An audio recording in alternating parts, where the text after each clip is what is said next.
On va commencer par vous présenter et présenter un petit peu les structures que vous défendez ce matin. Merci beaucoup. Donc, je suis Arnaud Tourin, vice-président recherche, sciences et société de l'université PSL, Paris Sciences et Lettres. Donc, vous le savez, l'université Paris Sciences et Lettres est une université collégiale composée de 11 membres, parmi lesquels l'Institut Curie, l'ENS, Dauphine et 3 écoles d'ingénieurs, les mines de Paris, le SPCI Paris et Chimie Paris. C'est une université qui ambitionne de se positionner comme une université de recherche intensive au meilleur niveau mondial. Une université, donc je le disais, collégiale.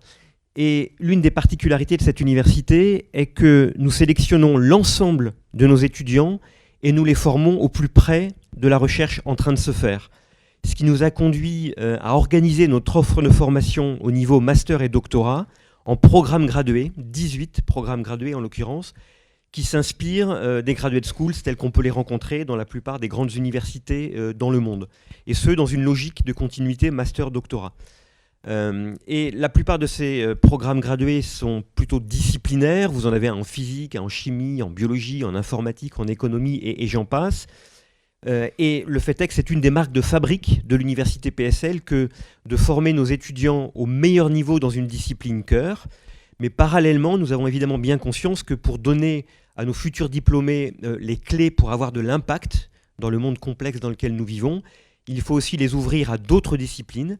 Et c'est dans ce contexte que nous avons, parallèlement à cette offre de programme gradué, créé une offre de formation transverse. Alors je pense en particulier à une offre consacrée à l'innovation et à l'entrepreneuriat. Mais également, nous avons créé, et là ça rejoint le sujet du jour, un programme transverse autour des sciences des données et de l'intelligence artificielle qui fédère l'ensemble des forces de recherche et d'enseignement de l'université en intelligence artificielle et en IA à ces interfaces. Et c'est évidemment une des raisons qui nous a poussé naturellement à participer à la création de Paris Santé Campus comme l'un des membres fondateurs. Voilà, je n'en dirai pas plus à ce stade, je ne veux pas être trop long, j'imagine qu'il y aura d'autres questions. C'est ça, va y avoir d'autres questions qui vont arriver après. Donc on peut continuer le petit tour de table avec toi, Thomas. Bonjour à tous, donc Thomas Lombet, je suis directeur général délégué stratégie de l'INSERM. Et peut-être juste en quelques mots vous décrire ce qu'est l'INSERM. Donc l'INSERM, c'est un organisme national dédié à la recherche en santé. Ça représente un collectif d'à peu près 14 000 professionnels de la recherche qui sont répartis sur l'ensemble du territoire national dans 350 structures environ. Ces structures-là, elles ont la spécificité d'être systématiquement en mixité avec des partenaires, notamment universitaires, et très régulièrement directement en proximité géographique, voire sur les campus de nos partenaires hospitaliers. Ce qui est très intéressant parce que une de nos caractéristiques, c'est qu'on travaille la continuité de la recherche en santé, donc depuis la recherche la plus fondamentale jusqu'à la recherche clinique, donc jusqu'au lit du patient, en passant par la recherche translationnelle. Une autre de nos spécificités, donc l'INSERM, c'est à peu près 1,1 milliard d'euros de budget chaque année. Et une de nos spécificités, c'est qu'on est à la fois opérateur de recherche, à travers ces structures que je viens de vous décrire, mais aussi animateur et pilote d'un certain nombre de programmes nationaux sur des pathologies spécifiques, sur des thématiques scientifiques spécifiques. Je peux vous en citer quelques-unes, mais il y en a évidemment beaucoup. Maladies infectieuses émergentes, on en a beaucoup parlé ces derniers temps. Et d'ailleurs, je tiens à souligner que dans ces locaux, on a notre agence interne, la NRSMIE, qu'on a installée ici. Cancer, maladies rares, voilà. En tout cas, on est actif sur un certain nombre de pathologies comme ça. Et évidemment, pour nous, la santé numérique, c'est une priorité stratégique et on y reviendra, mais c'est ce qui fait que depuis le début, on porte ce projet de Paris Santé Campus, cette création d'un écosystème riche, public et privé, on y tient. Et ça me permet de souligner aussi la présence dans la salle aujourd'hui de Pascal Auger, qui est donc la patronne de notre filiale de valorisation INSERM Transfert, et je sais qu'on y reviendra aussi dans la journée. Voilà.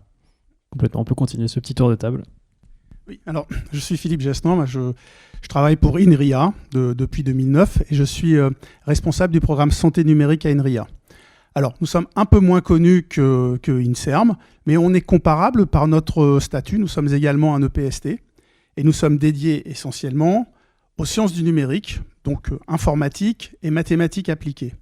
Avec beaucoup d'équipes, on va dire entre 25 30% peut-être des équipes qui sont consacrées spécifiquement à des sujets sur la santé ou les sciences de la vie.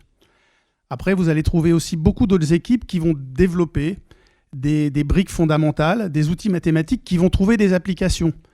On a parlé d'IA tout à l'heure. En fait, vous avez à INRIA des gens qui sont parmi les plus gros contributeurs des outils d'IA au niveau mondial, mais des choses souvent très très fondamentales, qui nous ont amenés d'ailleurs à être partenaires avec PSL dans le cadre de Prairie.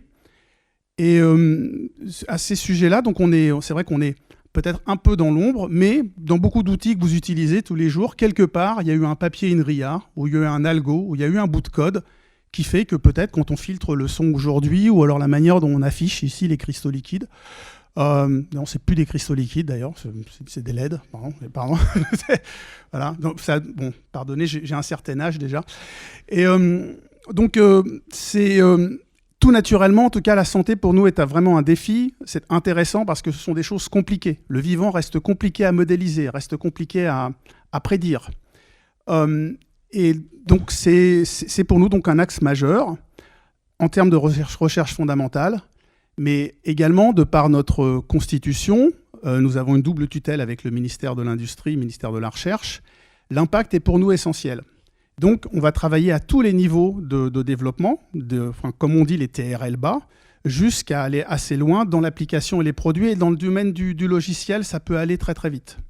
C'est pour ça aussi et on en parlera tout à l'heure également avec Pascal, sur la partie soutien aux startups. C'est également quelque chose qui est très important pour nous. Donc, tout naturellement, d'être présent, de participer à Paris Santé Campus, où à la fois, on est en contact avec des acteurs de l'enseignement, de la recherche fondamentale, mais également tout l'écosystème dont on a besoin, à la fois institutionnel, les aspects réglementaires également, et tout un ensemble d'entreprises et de grands partenaires.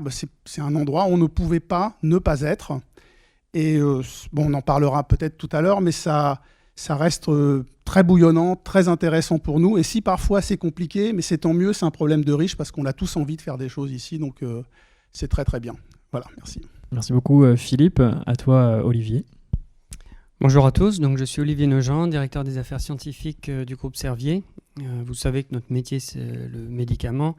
Depuis un peu plus de 70 ans, on développe des traitements en cardiométabolisme pour les maladies chroniques.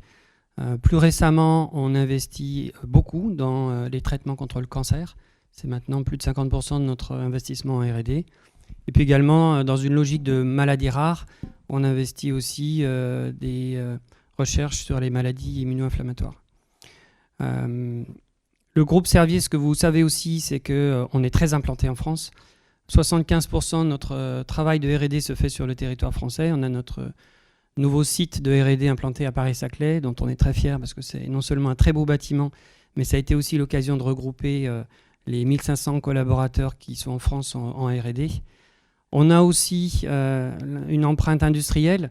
On synthétise 97% de nos principes actifs sur le territoire français. Donc, par rapport au débat sur la souveraineté sanitaire, c'est un point important. On a aussi, en parallèle, chose que vous savez peut-être un petit peu moins, un développement international vraiment important. On est présent dans 150 pays dans le monde, à la fois pour des activités, bien entendu, de mise à disposition des médicaments, mais aussi des activités industrielles. On a des usines, pas de principes actifs, mais de médicaments finis sur les différents continents, et puis des collaborations très nombreuses, alors des sites de recherche aussi, mais des collaborations très nombreuses. Le groupe a toujours eu une logique partenariale très prononcée, bien entendu en France. Les institutions qui sont représentées ici le savent, mais aussi au niveau international. Un autre élément que je tiens à souligner, parce que pour le coup c'est quelque chose que tout le monde ne connaît pas, le groupe Servier est gouverné par une fondation. Donc ça c'est important. Parce que ça nous permet de travailler, comme vous l'imaginez, dans des conditions un petit peu différentes d'un groupe coté en bourse. Ça nous donne la possibilité d'avoir une perspective beaucoup plus longue, de faire des investissements, de se lancer comme on l'a fait il y a quelques années en oncologie, qui est un mouvement stratégique, pas évident, pour une entreprise qui n'avait pas cette expertise il y a une dizaine d'années. Donc voilà, on est maître de notre destin et on est très heureux de réinvestir la totalité des revenus de l'entreprise dans son fonctionnement et en particulier en R&D, puisque on a 25% de notre chiffre d'affaires qui est réinvesti en R&D. Donc voilà. Merci beaucoup. À toi, Carole. Bonjour à tous, merci de l'invitation. Donc Carole Dorfin, directrice des partenariats au sein du Health Data Hub. Donc pour réaliser toutes ces innovations en intelligence artificielle, en recherche, en pharma également, on a besoin de données. Et donc nous, au niveau du Health Data Hub, on a été aussi créé pour faciliter l'accès aux données de santé qu'on a en France. Et en France, on a les données de l'assurance maladie, mais également un grand potentiel d'intérêt pour la recherche. Et nous, notre rôle, c'est d'accélérer à travers un certain nombre d'outils, l'ensemble des innovations, des initiatives françaises à travers un accompagnement et un guichet unique. Donc à chaque fois qu'un projet qui va demander la réutilisation des données de santé, tous ces projets vont passer par le guichet unique du Health Data Hub, qui est secrétariat du CESRES, qui est le comité d'éthique, qui évalue les projets, leur intérêt général, leur caractère méthodologique, scientifique robuste, en donnant un avis préalable avant le dépôt à la CNIL, puisque vous savez qu'en France, les données et leur accès sont très réglementés, très protégés, puisque ces données sont les données des patients. Quand bien même elles sont pseudonymisées, quand bien même le lien a été quelque peu masqué, on doit s'assurer, on est garant du fait de l'utilisation de ces données de façon éthique et correcte. Donc nous, notre objectif, c'est d'être ce guichet unique, mais également d'apporter une plateforme technologique qui va permettre aux différents chercheurs, data scientists et autres d'accéder à une bulle sécurisée qui va leur permettre de bénéficier d'outils à la pointe de codage, de développement, mais également des bases de données qui auront pu être préalablement préparées. Préparer des bases de données, c'est pas si simple. Il faut des grandes capacités de stockage, il faut être capable de les apparier, il faut être capable de les travailler dans le respect des règles qui nous sont fixées par la CNIL. Donc nous, on a toute une offre d'accompagnement pour les porteurs privés, publics. Donc on travaille vraiment avec l'ensemble de l'écosystème. D'ailleurs, dans notre gouvernance, on a des acteurs, tous les acteurs représentant le privé en France.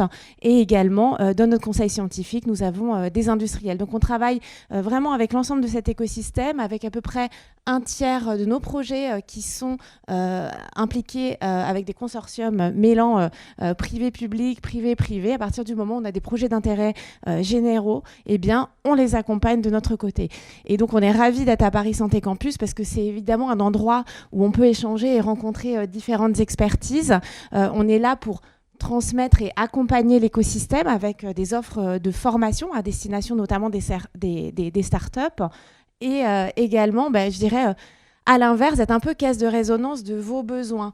Les besoins de l'écosystème, on a bien en tête que c'est compliqué aujourd'hui d'accéder à ces données de santé. Et nous, on a besoin de ces retours pour pouvoir se faire l'écho au niveau des institutions avec qui on travaille, je dirais, main dans la main régulièrement pour expliquer les problématiques rencontrées et essayer de faire bouger les choses pour que demain, on puisse réduire ces délais d'accès et favoriser l'innovation en France qui ruissellera, je dirais, après dans tous les domaines.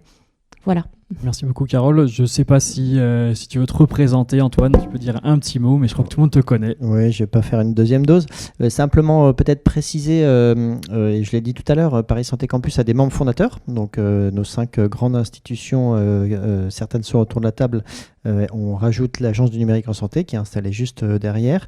Et puis, préciser également qu'on a le plaisir d'avoir un programme stratégique avec des grands partenaires industriels, dont Servier fait partie et Olivier est présent à cette table ronde, mais qui rassemble également 3 autres entreprises, Doctolib, Janssen, et puis la MGN et le groupe Vive. Voilà.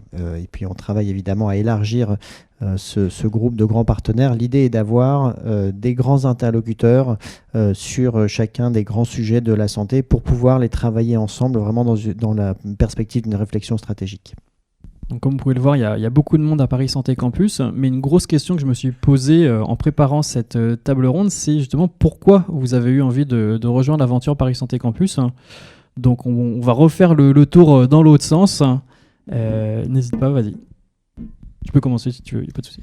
Merci beaucoup. Pour ce qui concerne l'université PSL, 3 raisons au moins concouraient à ce que nous participions à cette aventure. J'ai évoqué brièvement la première.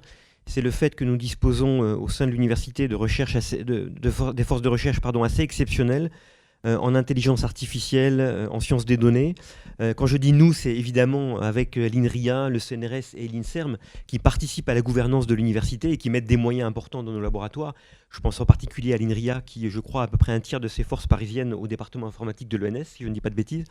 Donc c'était une raison finalement assez évidente qui nous poussait à participer à cette aventure comme fondateur. Alors il en est une seconde.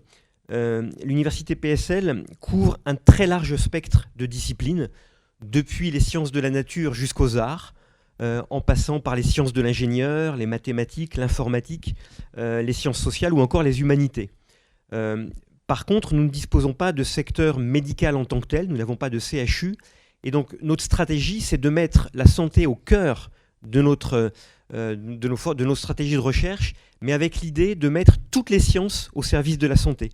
Et avec l'idée que la santé, c'est pas seulement la médecine, mais c'est aussi la physique, la chimie, la biologie pour développer des nouvelles voies thérapeutiques, des nouvelles voies diagnostiques, mais ce sont aussi les sciences humaines et sociales pour s'interroger sur les conséquences induites par la révolution numérique en santé. Et là, je pense tout particulièrement à l'Institut Santé Numérique en Société, qui est l'un des instituts donc, pilotés par PSL au sein de Paris Santé Campus.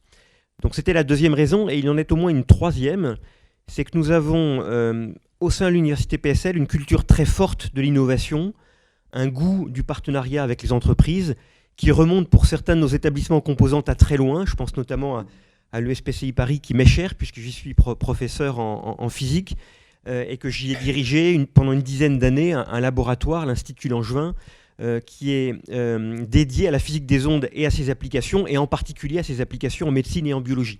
Et donc nous avons vraiment en tête, ancré l'idée que il n'y a pas lieu de créer de frontières, comme on le fait parfois artificiellement, entre une recherche très amont et une recherche plus appliquée. Et vous connaissez, je pense, pour beaucoup d'entre vous, cette citation de Pasteur.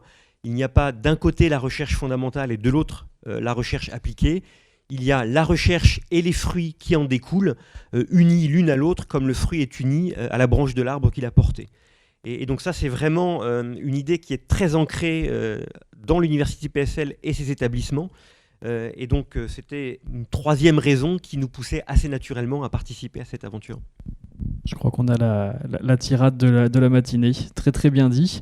Et ouais, alors pour répondre à cette question, je vais d'abord prendre un petit pas de côté pour dire que la compréhension de plus en plus fine des mécanismes biologiques et la demande de plus en plus forte pour des modèles in silico de cellules, d'organes, de mécanismes pathologiques, c'est quelque chose qui est en train de fondamentalement changer la façon dont on fait de la recherche.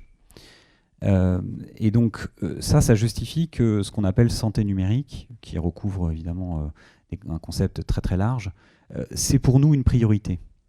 Et pour relever ce défi-là, il est clair qu'il faut travailler de façon interdisciplinaire, faire se rencontrer des gens qui n'avaient pas l'habitude de travailler ensemble nécessairement. Et donc c'est ça qui en fait motive notre investissement depuis le début dans Paris Santé Campus. Alors évidemment, tout n'a pas commencé avec Paris Santé Campus, avec INRIA, on travaille depuis très longtemps, avec PSL, voilà. Depuis longtemps, nos équipes sont mixtes, mais ce qui était intéressant dans Paris Santé Campus, c'est donner à voir cette interdisciplinarité. Il y a une émulation, il y a une lisibilité qui est envoyée à l'écosystème, et donc c'est ça qui justifie notre implication très forte. David a parlé rapidement de la stratégie d'accélération santé numérique. Il y a une autre raison pour laquelle on est très impliqué ici, c'est qu'à de multiples endroits de cette stratégie, nous sommes des acteurs. Et finalement, cette unité géographique ici, ça amène de la cohérence aussi. Et je crois que Pascal vous parlera peut-être de ce qu'on fait autour de la maturation, de la prématuration. On a parlé du programme prioritaire de recherche qu'on copilote avec l'INRIA. Voilà, tout ça, c'est des briques qu'il faut arriver à assembler pour faire un tout cohérent. Et le dernier point, vous aurez compris qu'il faut de l'interdisciplinarité dans la recherche. Je pense aussi qu'il faut penser système dès le départ.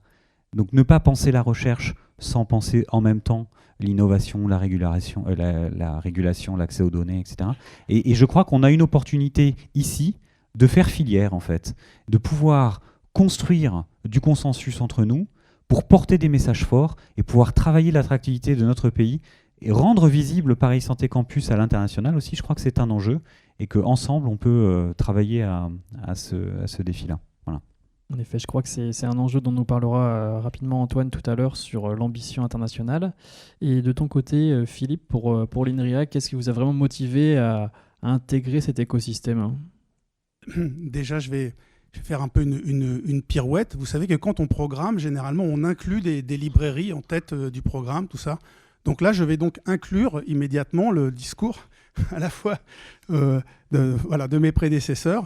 Et parce que je me sens pas, j'ai pas préparé la citation de Pasteur, la barre a été mise très très haute, mais bravo, en tout cas, elle est excellente.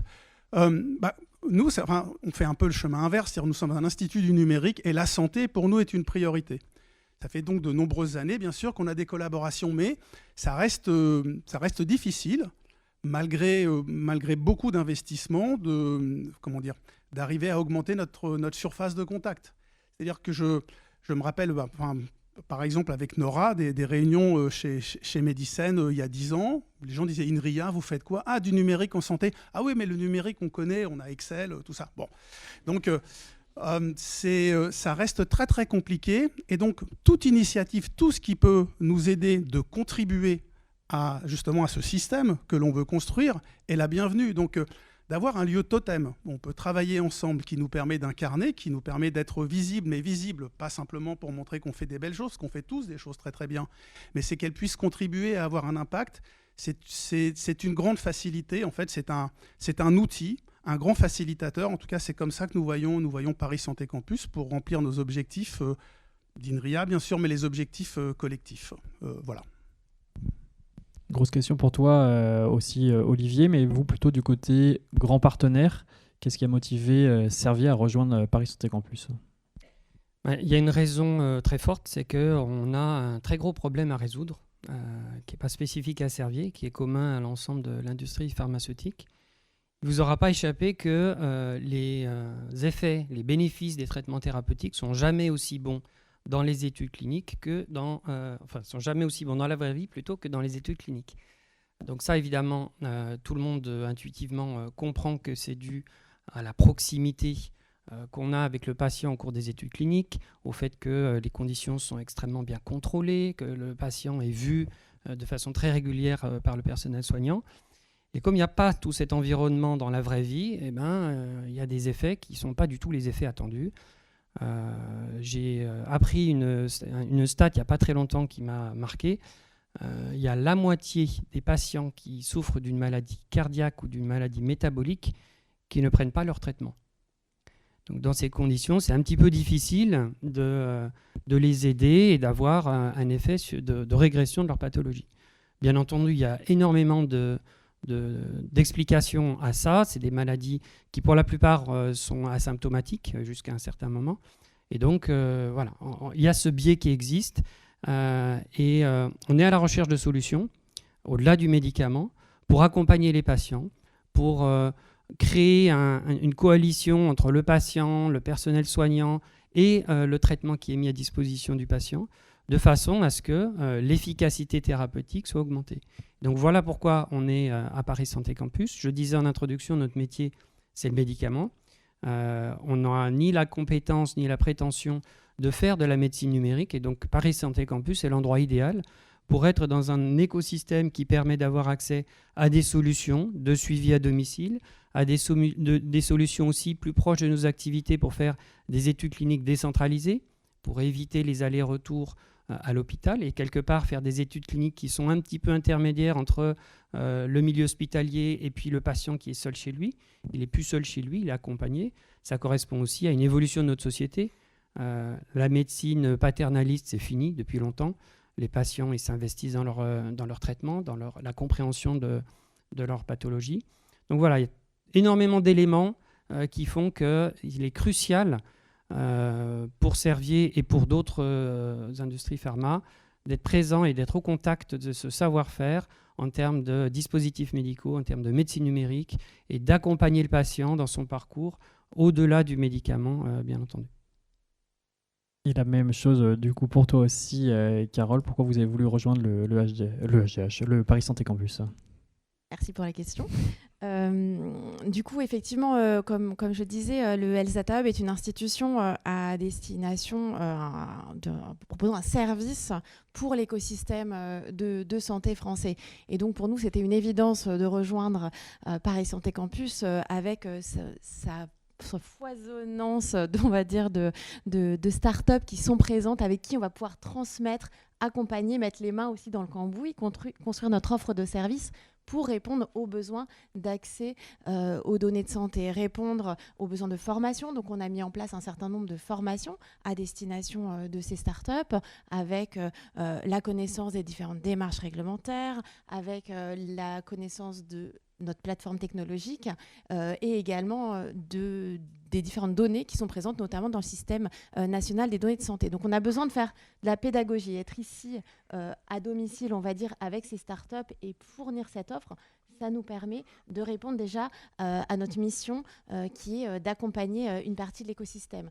C'est également un lieu d'accueil où on a pu mettre en place un certain nombre d'événements qui ont permis de faire venir ici également des acteurs qui se rejoignent souvent entre eux, qui sont notamment les hôpitaux, les centres hospitaliers, les cliniques, les acteurs du monde hospitalier qui sont producteurs de données, et notamment à travers l'appel à projet que mentionnait David sur les entrepôts de données de santé, qui sont une des initiatives inédite de la stratégie d'accélération de la feuille de route du numérique en santé, et qui a permis d'accueillir l'ensemble de l'écosystème ici, de rencontrer des acteurs du monde tech, de la data, des chercheurs, et du coup qui sont un événement assez unique et qu'on espère poursuivre aussi pour la prochaine vague qui est également en construction.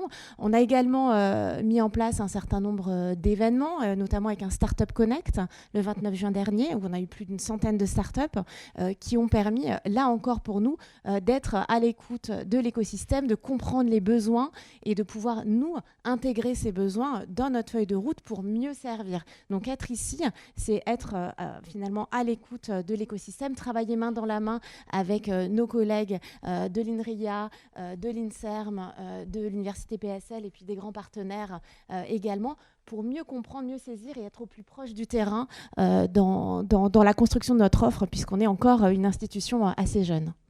Merci beaucoup, Carole. Mais du coup, la question qui va se poser maintenant, c'est qu'avec autant d'aspirations, autant d'envies différentes des différents fondateurs, des grands partenaires, la question va être tournée pour toi, Antoine, c'est qu'est-ce que vous mettez en place à Paris Santé Campus pour faire marcher tout le monde dans la même direction ? Alors, il y a plusieurs enjeux qui sont partagés et qui font vraiment partie d'une feuille de route globale qu'on s'est donnée. Le premier, c'est de travailler sur un premier grand élément autour de la donnée de santé. Donc tous les acteurs qui sont ici ont un lien d'une façon ou d'une autre avec la donnée, parce qu'ils en produisent, parce qu'ils l'utilisent, parce qu'ils la sécurisent, parce qu'ils la collectent, parce qu'ils l'analysent, parce qu'ils l'exploitent, etc. Donc ça, c'est un premier grand élément.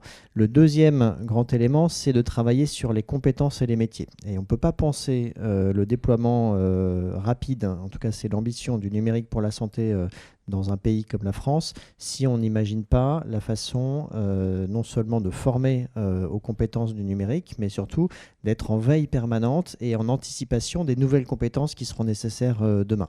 Et de façon très simple et presque un peu caricaturale, un étudiant en médecine ou en soins infirmiers qui apprend aujourd'hui n'apprend pas comme il a appris comme un étudiant a pu apprendre il y a 15 ans, et n'apprendra pas comme un étudiant qui apprendra non pas dans 15 ans mais dans 5 ans, parce que ces cycles d'innovation s'accélèrent de façon extrêmement rapide.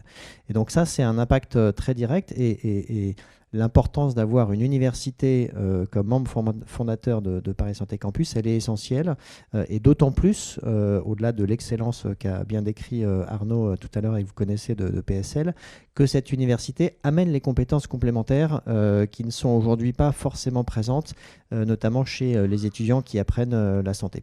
Donc ça, c'est un deuxième axe vraiment très fort. Les données, les métiers.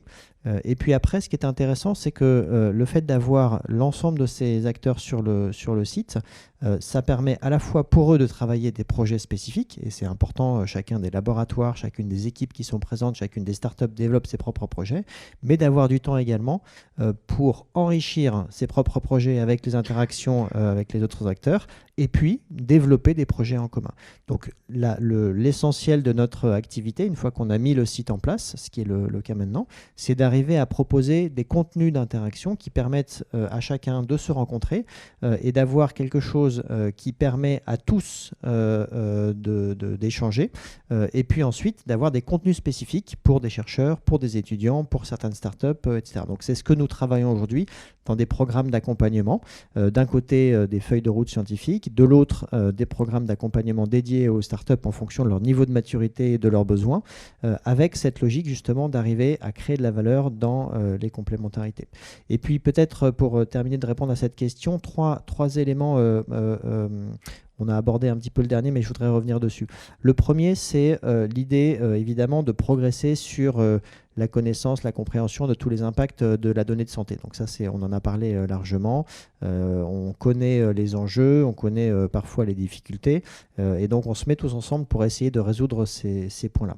Le deuxième, Arnaud l'a abordé tout à l'heure, et je pense qu'il est essentiel. On voit pour beaucoup la donnée dans un angle très fondamental. La donnée, elle a un angle sociétal qui est très fort également. Et si on n'accompagne pas ces éléments-là, finalement, on va avoir des solutions technologiques qui sont très intéressantes, très avancées, mais qui peuvent générer des questions, de la défiance ou ne pas aller au bout de leurs usages attendus. Donc ça, c'est vraiment un élément d'accompagnement qui est absolument essentiel et qu'on peut voir d'un côté sous l'angle recherche, notamment avec des sociologues, des philosophes qui pensent ces transformations. Le simple fait, par exemple, d'avoir un effet d'intermédiation dans la relation patient-professionnel de santé est un élément qui est fondamental pour justement penser ces évolutions. Et puis le troisième point, c'est d'accompagner tous ces changements dans un dialogue avec la société. Et donc là aussi, le Health Hub a beaucoup d'activités dans ces éléments-là. L'INSERM a des unités de recherche qui travaillent sur ces questions.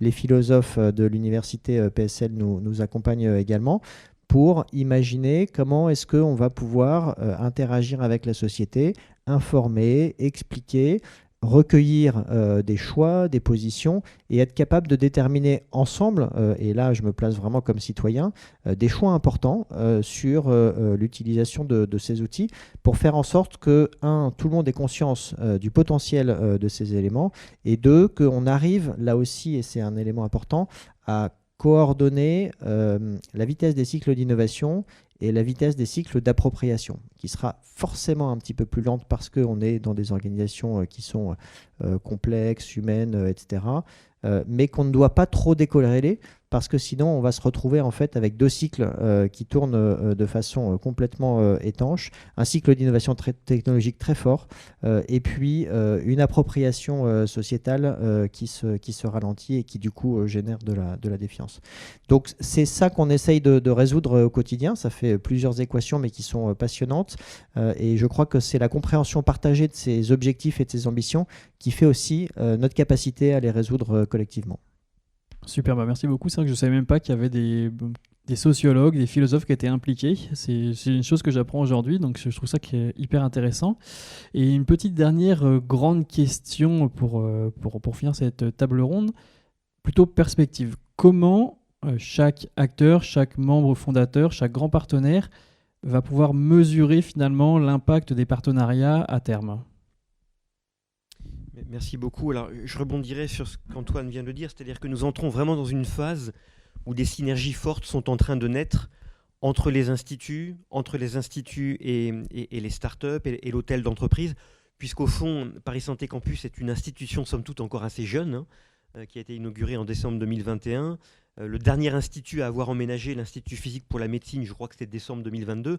Donc au fond, ça commence à naître. Alors, je prendrai peut-être un exemple qui illustre l'excellence de l'Institut physique pour la médecine, puisque je viens de le citer et que j'avais cité deux autres instituts, Prairie et Institut santé numérique en société. donc une percée récente et qui pourrait ensuite permettre de créer des ponts avec les autres instituts et avec la science des données et l'intelligence artificielle. C'est un travail qui a été mené par Michael Tanter et ses équipes en collaboration avec l'Institut de la Vision, Serge Picot, autour de la sonogénétique. C'est l'idée de montrer, comme on le fait en optogénétique, que l'on est capable d'activer à distance des neurones qui ont été modifiés génétiquement pour devenir sensibles aux ultrasons. Et ça ouvre des perspectives absolument passionnantes pour peut-être à terme rendre la vision à des individus qui l'ont perdu parce qu'ils ont perdu leur nerf optique. Donc ça a été publié, je crois, dans Nature Nanotechnologie il y a quelques mois. Donc c'est une illustration parmi d'autres de l'excellence en recherche de cet institut, mais qui cherche parallèlement à nouer des relations plus étroites, notamment avec l'Institut Prairie, puisque, au fond, l'Institut physique pour la médecine produit des quantités gigantesques de données dans le contexte de l'imagerie médicale, les exploite, et donc il y a des connexions très naturelles qui sont en train de s'opérer avec l'Institut Prairie.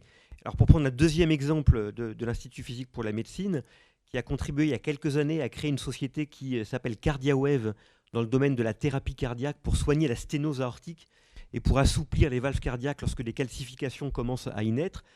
Là encore, l'intelligence artificielle pourrait jouer un rôle extrêmement important, notamment pour un positionnement plus efficace et plus automatique de la sonde que l'on utilise pour bombarder les valves cardiaques d'ultrasons. Donc il y a des collaborations évidentes qui sont en train de naître. Et pour citer un dernier exemple, parce que je n'ai pas encore cité l'Institut Cubio, donc autour de la biologie quantitative, des sciences du vivant quantitatives, donc qui est un superbe institut de formation et de recherche qui s'intéresse beaucoup notamment aux neurosciences. Et en l'occurrence, l'Institut physique pour la médecine a développé des méthodes très astucieuses qui permettent de faire de l'imagerie cérébrale par ultrasons. Et donc là encore, ça va être l'occasion de créer des ponts avec tout ce qui se fait dans le domaine des neurosciences fondamentales au sein de l'Institut Cubio. Donc tout cela est en train de naître, on sent une effervescence extraordinaire, et Paris Santé Campus va vraiment être le creuset de percées futures à relativement court terme, je pense, dans l'ensemble de ces domaines. C'est vrai que c'était un petit peu court pour avoir déjà un retour, parce que tout l'écosystème est encore très jeune, mais même question pour toi, Thomas, comment tu vas pouvoir même peut-être évaluer le ROI finalement de votre présence à Paris Santé Campus? Ouais. C'est une très bonne question, ça. Et en fait, à travers cette question, viennent s'entrechoquer différents temps caractéristiques. Temps de la recherche, souvent, c'est du temps long. Quand on se dit qu'on va former les talents de demain, voir le meilleur expert international sur tel verrou de la santé numérique, c'est pas 2 ans, hein, c'est 20. Donc ça, c'est important pour nous. Nous, on pense le temps long. Et en même temps, il y a aussi le temps court. Le temps court, c'est les levées de fonds des startups qu'on essaie d'accompagner. Voilà. Et donc, il faut faire vivre ces temps ensemble. Mais du coup, se poser vraiment la question de ce qu'on attend de nos efforts collectifs, c'est très utile. Donc, moi, je ne vais pas reciter d'autres exemples. C'est des super exemples. D'ailleurs, je pense que vous avez... alors, c'est pas Michael qui vient vous présenter ce qu'il fait. C'est Mathieu Pernaut. C'est Mathieu. Bon, vous lui poserez des questions. Vous verrez qu'il y a plein de super sciences et super innovations qui se fait. Mais moi, ce que j'en attends, c'est effectivement des projets collaboratifs qui naissent et qui se développent. Et je pense que c'est un peu tôt aujourd'hui pour les voir vraiment. Mais c'est ça qu'on va regarder beaucoup. Ça, c'est un premier élément. Deuxième élément, c'est comment on aura réussi à créer du consensus et des propositions fortes pour faire évoluer notre écosystème. Là, on a une niche, on a un terreau fertile d'idées, de projets, voilà. Et on a aussi, je pense, une communauté qui se structure, qui a vocation à rayonner et qui a vocation à durablement modifier la façon dont on accompagne la santé numérique en France, en recherche, mais aussi avec et pour la société. Donc ça, c'est le deuxième point. Troisième point, ici, on préfigure des choses. On invente des nouvelles façons de travailler. On montre qu'on sait travailler ensemble aussi. Pour nous, INSERM, et puis plus globalement pour la communauté, il y a un rendez-vous important en 2028-2029, enfin d'ici quelques années, puisque ici, on est dans un lieu préfigurateur et qu'à terme, on a vocation à intégrer le Val-de-Grâce, qu'on aura rénové d'ici là. Pour nous, c'est très important, c'est un rendez-vous à ne pas manquer. Et donc d'ici là, il faudra effectivement qu'on ait notre liste de ROI et de achievements, parce que c'est ça qu'on va nous demander, et je suis assez confiant. Même chose pour toi, Philippe. Comment tu vois le futur? Comment tu vois justement les évaluations de ces futurs partenariats? Il nous reste encore, malgré tout, à définir des indicateurs. Ça fait aussi même partie de nos missions. Et très certainement, enfin, ce qu'on espère en tout cas, c'est peut-être le temps moyen de sortie d'un produit de santé numérique sur le marché. Alors, est-ce qu'on ne peut pas faire des études avec des bras contrôle, tout ça, mais on peut, entre des entreprises qui seraient ici, accompagnées, et d'autres. Je pense qu'il faut qu'on regarde sur ces aspects-là. Après, des indicateurs sur la recherche, c'est plus compliqué. Est-ce qu'on va faire plus de papier parce qu'on est ici ensemble? De toute façon, on se connaît, on se parle. Mais c'est vrai que déjà, ici, ce qui est extraordinaire, enfin, on y a un peu travaillé pour motiver ce qui se passe à la cafétéria, de promouvoir les échanges.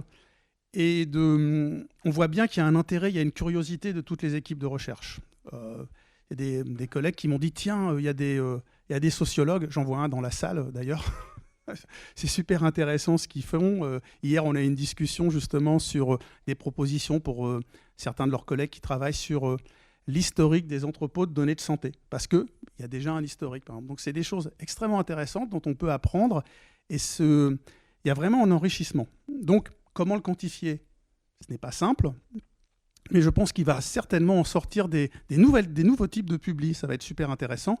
Et au-delà de ça, on a déjà constaté que, enfin, je dirais presque qu'on refuse du monde. C'est-à-dire qu'une fois qu'on est identifié, beaucoup d'entreprises viennent discuter avec nous. Il y a des idées, des choses comme ça qui sont lancées et qui peuvent naître un peu plus loin. Peut-être qu'on fera des tests chiffres avec certains d'entre eux si on a la bande passante. Donc, c'est des choses également qu'il faudra compter. Et puis quelque chose qui est très concret, c'est le fait que même si on se connaissait depuis des années avec l'ASIP, ce qui est devenu l'ANS, la proximité a fait qu'on a beaucoup travaillé ensemble et on espère prochainement signer un partenariat stratégique sur certains sujets avec l'ANS. Donc c'est déjà un premier livrable en tout cas. Et le lieu également va nous aider à animer tout un ensemble d'initiatives, à commencer par le PEPR Santé Numérique dont on a parlé tout à l'heure. Je pense que c'est vraiment un lieu central pour pouvoir l'animer et d'une certaine manière le piloter, et peut-être d'autres initiatives, des grands partenariats avec les industriels, des choses en cours qu'on espère annoncer bientôt. Voilà. Tu me fais faire la transition parfaite vers Olivier. Est-ce que les attentes sont les mêmes pour un acteur privé, un gros acteur privé, un gros laboratoire, que pour des acteurs publics? Alors le principe de la collaboration implique qu'effectivement il y ait plusieurs parties qui soient impliquées, donc ça oui, on a ces attentes-là. Je vais reprendre le concept des 2 fenêtres de temps que Thomas a évoqué parce que je pense que c'est très adapté à la situation. Le temps court pour nous, c'est un peu ce que j'évoquais tout à l'heure, c'est les contacts, c'est les interactions. Donc être de plus en plus dans la discussion avec à la fois les institutions qui sont sur place et les nombreuses startups. On a un département de santé numérique chez Servier, WeHealth, qui n'est pas là pour réaliser, mettre en place et développer des solutions numériques, mais qui est là pour être une interface privilégiée avec notre environnement, pour comprendre et pour engager des interactions et des collaborations. Donc ça, c'est un élément très concret et qui est déjà enclenché. Pour moi, la vision à plus long terme, ça va être notre capacité à développer un travail collectif en profondeur. Alors, des partenariats, comme je le mentionnais tout à l'heure, on en a peu ou prou avec la plupart ou la totalité, je ne voudrais pas dire de bêtises, des institutions qui sont autour de la table ou dans la salle. L'idée est, sur la santé numérique, de développer une vision commune et au-delà peut-être d'un projet, mais d'aller sur une logique de programme. Il y a des initiatives qui vont en ce sens.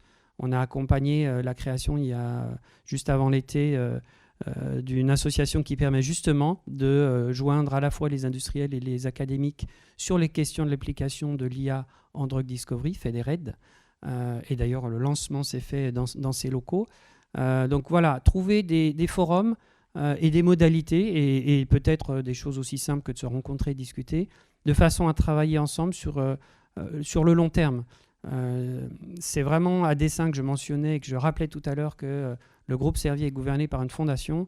On s'inscrit sur évidemment des programmes courts avec des résultats qui doivent tomber et un pilotage extrêmement exigeant de nos activités de R&D, mais on a aussi cette ambition de viser le coup d'après, de construire, de contribuer à construire la santé de demain. Et donc, je pense que c'est là qu'on doit placer notre ambition.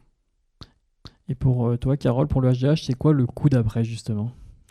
Déjà, je pense qu'effectivement, on a un peu un enjeu de lisibilité par rapport à l'écosystème sur nos différentes activités, et c'est probablement en lien avec les activités de l'ADNS et Genus sur le fait d'essayer d'être lisible pour l'écosystème sur nos différentes activités, à quel moment je mobilise qui, pour quelle raison, pour quelle question, de manière à pouvoir simplifier l'accès. Je pense que ça passe un peu par cette communication, cet alignement et le travail ensemble autour de projets communs aide aussi à clarifier et à réduire les délais pour avoir une innovation qui arrive le plus rapidement possible dans la main des patients, des professionnels de santé. Je dirais que pour nous, des KPI concrets, alors le Health Data Hub arrive dans sa 4e année, donc on a une centaine de projets qu'on accompagne de tous horizons. L'année 2024 va être vraiment l'année où on va avoir des résultats sur des projets très multiples, du plus simple au plus compliqué, avec une base de données, avec 3 bases de données, avec 2 acteurs, avec 10 acteurs. Donc on va apprendre beaucoup, et je pense qu'on va revenir avec de la matière aussi pour partager des bonnes pratiques auprès de l'écosystème. Donc peut-être concrètement, je dirais qu'un des KPI qui pourrait être intéressant pour nous, et notamment à travers les formations qu'on a pu mettre en place ici, ça serait d'essayer de mesurer un usage un peu décomplexé de ces données de santé qui font si peur au départ, et notamment, je parle du SNDS, qui va oser aujourd'hui dans une startup peut-être se lancer là-dedans. Il y en a quelques-unes, mais je pense qu'il faut qu'on soit là aussi pour simplifier, pour accompagner et dire il y a un potentiel énorme de travail. On peut vous flécher des bases de données d'intérêt, on est là pour mettre à disposition un certain nombre de données de matières premières pour vous aider à répondre à des questions de façon le plus précise possible. Donc moi, si j'ai plus de startups, par exemple, qui se lanceraient le challenge d'aller utiliser ces données, ça serait déjà un KPI d'intérêt. En effet. Et la dernière question pour toi, Antoine. Déjà, je peux te faire rebondir sur tout ce qui a été dit. Est-ce que, Paris Santé Campus a des indicateurs en tête ? Est-ce que tu as un tableau dans ton bureau où tu vas chiffrer les objectifs à atteindre ? Alors, il y a beaucoup de choses extrêmement pertinentes qui ont été dites et qu'on utilise en pratique. Ce qui est intéressant, c'est qu'on a tout un écosystème avec des acteurs et donc des activités, des indicateurs qui en découlent, qui sont variés. On connaît ceux de la recherche, on connaît ceux des startups. La question, c'est à la fois de mesurer la croissance et l'évolution de chacun dans sa ligne d'eau, et surtout d'essayer de se dire comment est-ce que cette évolution ou cette croissance, elle est favorisée par l'écosystème, et quelle est la partie qui peut être liée justement aux synergies qu'on va créer. Donc en fait, c'est intéressant parce que moi j'aime bien l'idée de s'appliquer à soi aussi l'idée de la recherche. C'est-à-dire, on peut faire de la recherche sur l'informatique, on peut faire de la recherche sur le numérique, etc. Mais c'est intéressant de regarder comment est-ce qu'on utilise ces outils-là et comment ça transforme notre vision, nos pratiques, etc. Et donc c'est exactement l'approche qu'on a prise, et on a des chercheurs de l'université Dauphine qui travaillent avec nous en sciences des organisations pour comprendre comment est-ce que des écosystèmes de cette envergure fonctionnent, comment est-ce qu'on peut maximiser des synergies et comment est-ce qu'on peut en extrapoler de la création de valeur et des indicateurs spécifiques. Donc on a cette logique-là. On n'a évidemment pas encore tous les résultats parce qu'on l'a dit tout à l'heure, on a peu de temps de recul, mais clairement c'est une dimension qu'on a pris. Donc il y a cette première approche qui sont vraiment nos métriques internes, si je puis dire. La deuxième approche, elle est essentielle, c'est-à-dire que à terme, on voit tous l'idée du numérique en santé qui fluidifie un certain nombre de paramètres de fonctionnement, l'accès aux soins, le partage de l'information, la relation patient-professionnel, j'en ai parlé, les grandes découvertes, notamment sur de la génomique, de la biologie ou du fonctionnement de certains de nos hôpitaux. Donc ce sont aussi des indicateurs qu'on va regarder avec intérêt pour se dire quel rôle quelle part on peut prendre dans ces objectifs d'arriver à fluidifier et à faciliter au quotidien le fonctionnement de notre système de santé. Le numérique n'est pas une fin en soi, c'est un outil pour moi qui va vraiment accompagner justement des évolutions très profondes de notre société et de la façon dont elle voit la santé aujourd'hui. Et en parlant d'évolution, pour conclure cette table ronde, je vais te laisser garder le micro. Est-ce que tu peux nous parler rapidement du futur de Paris Santé Campus ? Donc, on a parlé rapidement tout à l'heure de votre ambition peut-être internationale, en termes d'événements qui vont arriver. Voilà, est-ce que tu peux nous dire les 2-3 lignes qui arrivent ? Le futur, il y a beaucoup de choses. Ce qui me semble intéressant, je redirai un petit mot à la conclusion évidemment, mais on s'était fixé vraiment trois étapes importantes. Le premier, c'était de faire exister Paris Santé Campus. C'est un concept nouveau, c'est des acteurs qui sont variés, qui sont nombreux, et donc c'était un challenge qui n'était pas complètement évident quand on a pris l'idée au départ. Je crois qu'aujourd'hui, le concept, il existe, et en tout cas, vous nous direz à la fin de la matinée si ceux qui sont venus parler ici vous ont convaincu qu'il fonctionnait. Le deuxième, c'était de le faire grandir, cet écosystème. Et donc, on est vraiment engagé dans cette logique-là.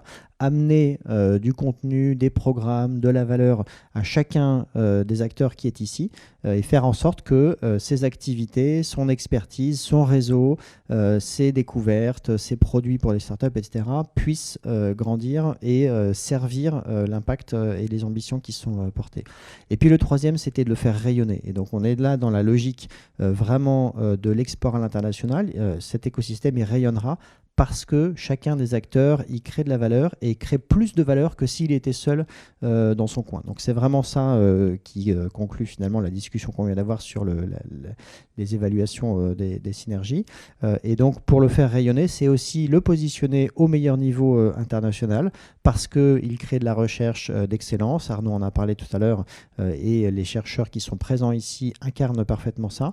Parce que ici naissent les futures entreprises leaders dans leur domaine, pas uniquement sur le marché français, mais aussi sur d'autres marchés, et parce que c'est un élément qui est reconnu et qui permet justement d'arriver à créer de la fluidité entre toute cette chaîne qui sera discutée ce matin, de transfert de la recherche, des découvertes, de l'innovation vers de l'entrepreneuriat et vers des impacts pour le système de santé. Voilà, donc on aura l'occasion effectivement d'en reparler un petit peu tout à l'heure. En tout cas, cette logique internationale aujourd'hui, elle est démarrée, aller montrer ce qui se passe à Paris Santé Campus à l'étranger, accueillir beaucoup de nos interlocuteurs étrangers qui viennent sur site, on en a plusieurs fois par semaine, et être capable justement de démontrer comment la France se met à disposition des outils ambitieux pour répondre à ces problématiques.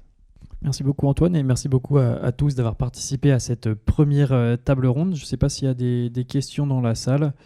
Sinon, juste après, il y a la pause café, donc n'hésitez pas à en profiter. Mais je vois qu'il y a Stéphanie qui a une question en plus. Merci à tous pour la présentation. Mais alors, c'est très riche, mais reste-t-il de la place pour accueillir des nouveaux partenaires, fondateurs, de toute typologie que ce soit ? Alors, les fondateurs, ils sont là au départ. Et donc, le départ, maintenant, il est derrière nous. Je pense que les 5 membres fondateurs vraiment agrègent une expertise qui est tout à fait unique, je l'ai dit tout à l'heure. L'objectif, c'est de le faire grandir. Donc, ça veut dire qu'il faut qu'on pense le développement avec la possibilité d'intégrer des nouveaux acteurs. C'est ce qu'on fait avec les startups. Et notamment dans la partie des startups, il y a un moment, c'est comme les enfants, ils grandissent et puis ils partent de la maison et c'est très bien comme ça.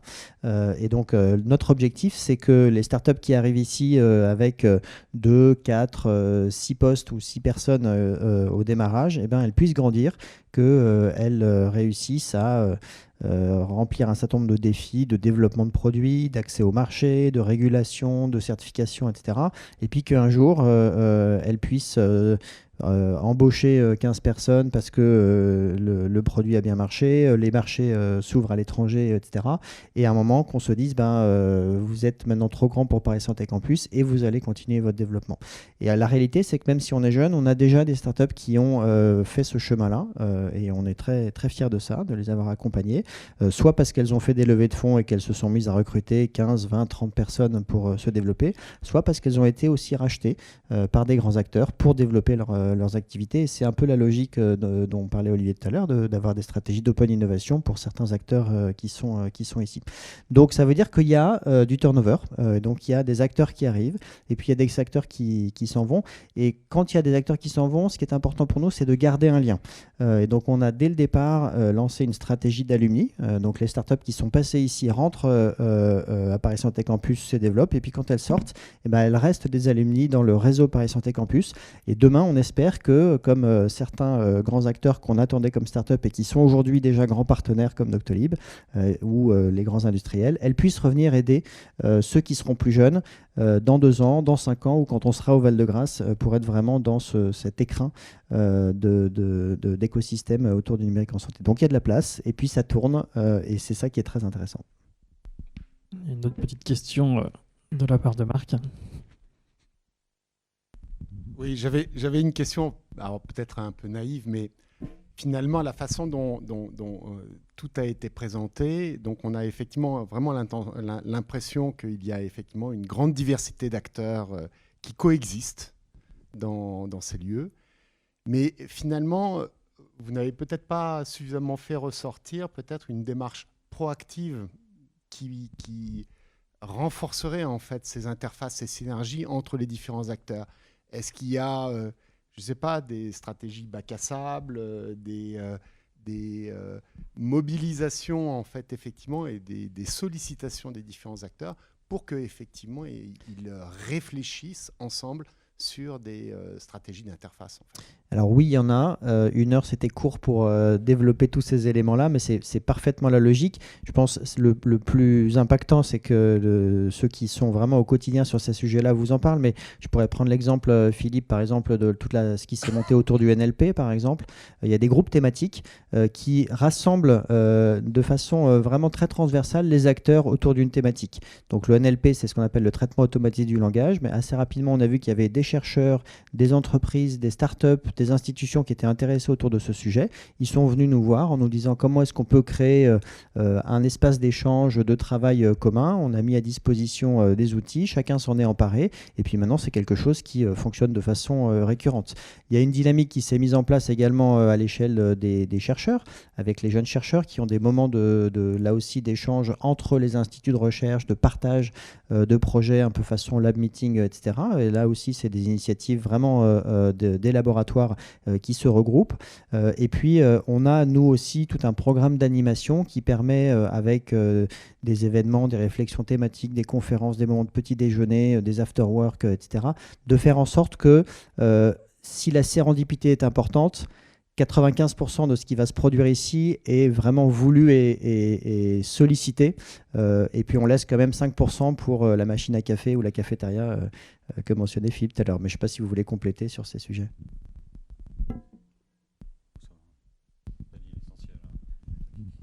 L'essentiel a été dit, visiblement, c'est la cafétéria qui est très importante à Paris Santé Campus. Je ne sais pas s'il y a encore une autre question dans la salle. Sinon, on va aller justement la découvrir parce que c'est l'heure du café pour reprendre des forces pour la suite de la matinée.